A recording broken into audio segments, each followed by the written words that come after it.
Dinosaurs are getting kind of interesting out here. From the Dinosaur FTK now to a very anti-adventure teched out build here. Dinosaurs are not backing down. Don't beg the 30% of you guys have not smashed the living crap out of that subscribe button. Smash it so we can get to 104,000. MBT's Chaliceslime monthly for literally the back end of March here has come and gone here. And the results in this top 16 are actually pretty diverse. I actually do like looking at MBT's tournaments because they do kind of represent a little bit more of the casual side of the player base here, while you can also like see generalized results and things like that. So straight out of representation here, we had 3 Dragon Link. Dragon Link was the highest represented deck here for this, and of 3 of those, 2 of those were the adventure builds, ladies and gentlemen.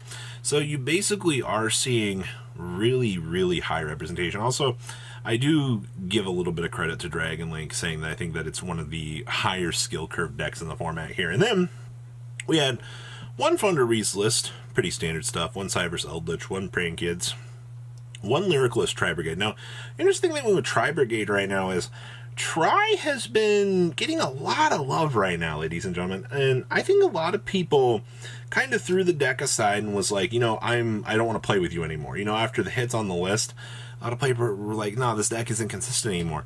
It kind of became a deck that needed to really be explored by a lot of the player base, or the player base just wasn't really having it or generalized interest in it. But we've seen now that things have kind of stabilized a little bit now. The deck's gotten a couple regional tops here and there, and it's continuing to make little splashes, but I think we're going to continue to see this deck needing a little bit more innovation, but the fact that it's made it this far is very good. We also had 1 Sword Soul Tenyi, that's basic stuff here, 1 Virtual World Adventure, and then we get down here into the semi-interesting stuff. We had an ABC Adventure list.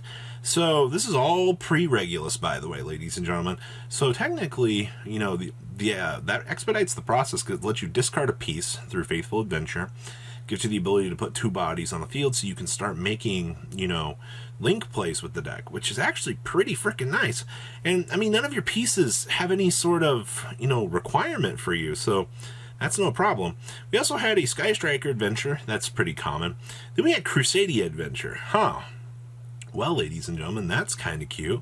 The fact that we also have another deck here that can, expedite more link plays, set up Omni Negates, and then just laugh at your opponent. All right. We also had 1 Adagnister. Okay.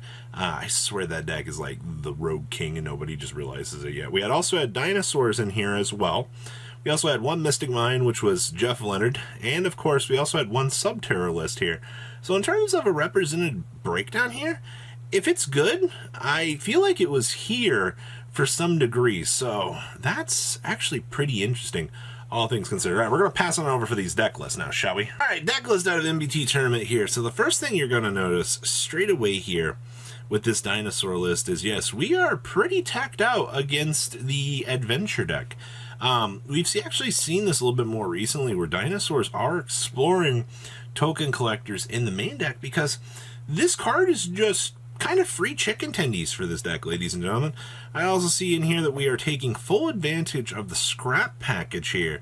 Now, honestly, the scrap package in this deck is pretty freaking cute, all things considered. I think this is like one of the mainstay real advantage systems that this deck has going for it here. I also see here that we have Lancey as our standard hand trap of choice here. We also have Mystic Mines in the side deck here, so in case, something kind of goes wrong, or, like, you need to detour or do something here, you obviously have, Mystic Mine value here to kind of detour things. Outside of that, the extra deck is very standardized for what I would consider, to be Mystic Mine appropriate at this point in time. Without adding in, like, the extra FTK stuff, I think Dinosaurs are a very strong anti-meta call right now, considering the fact that this card makes your life a whole lot easier. Thing is, you just got to be able to get to this card for this card to matter at this point in time. And honestly, it takes a little bit of setup and things to kind of understand Dino combo. But yeah, I once again not surprised at all by this. Next up down here was 3rd/4th place here. This was our ABC variant. So once again, we have our Aquamancer strategy, so that we can set up Brave combo, so you can have discard outlets, so that you can do your thing. Double Union Driver here is kind of interesting. I'm not super sure how I feel about that. Most builds get away with one. I also see that we are playing the DPE package in this deck. The cool thing about the Adventure package in a deck like this is it basically expedites the process to set up DPE.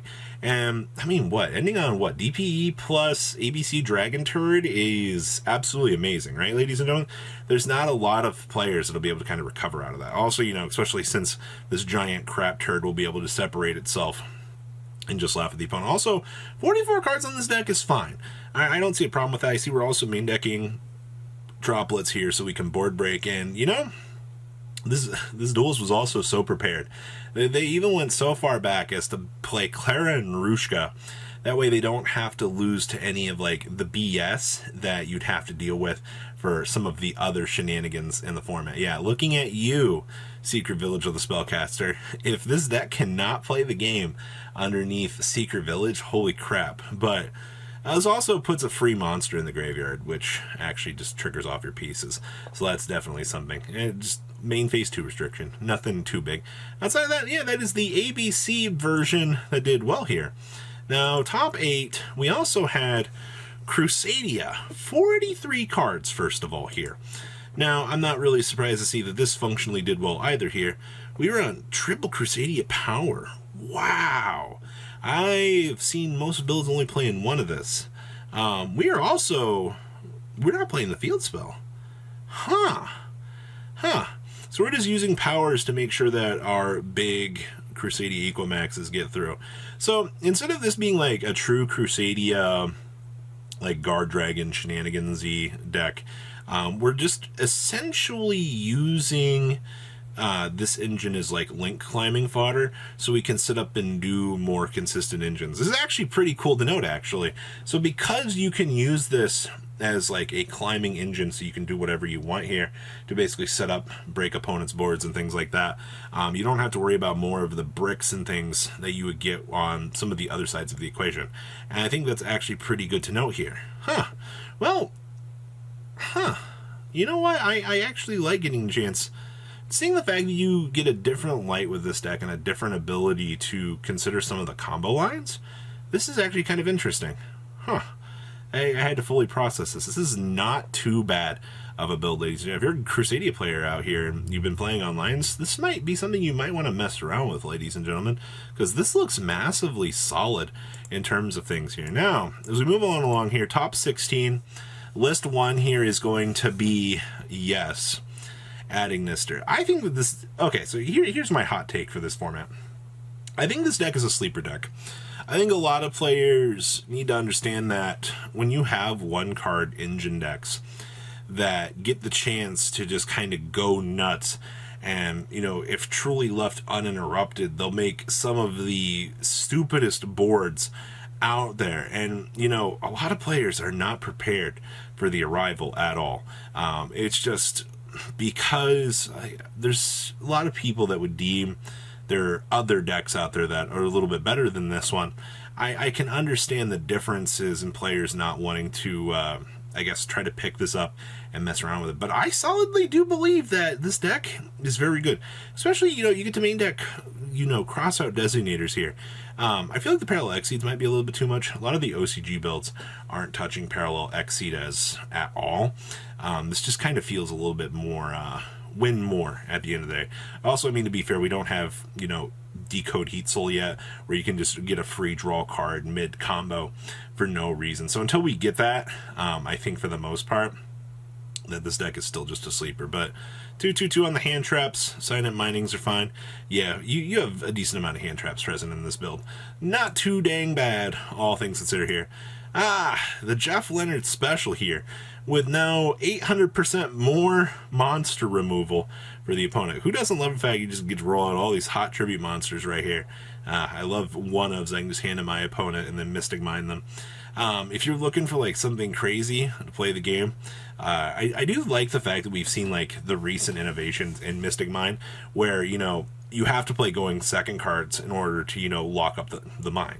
All right, you have to establish this, and until you can get to that point here, you have to play all these board breaking cards. It's really cool that Mystic Mine has evolved to this point, that these board breaker cards are the reason why this deck is able to set up, and then you have to then establish your win con after that. So you really have to work out here for these things, ladies and gentlemen. And seeing 43 cards out here in a Mystic Mine strategy I'm not surprised at all, ladies and gentlemen.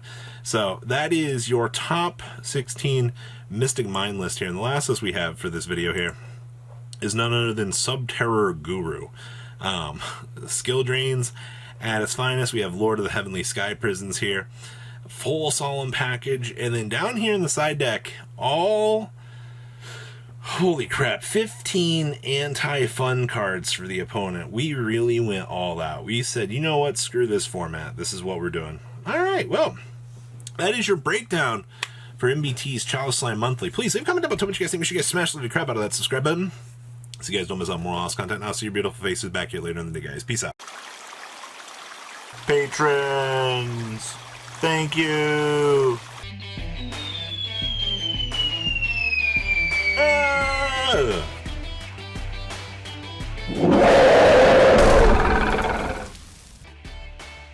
Thank you so much for watching. Check out these other videos.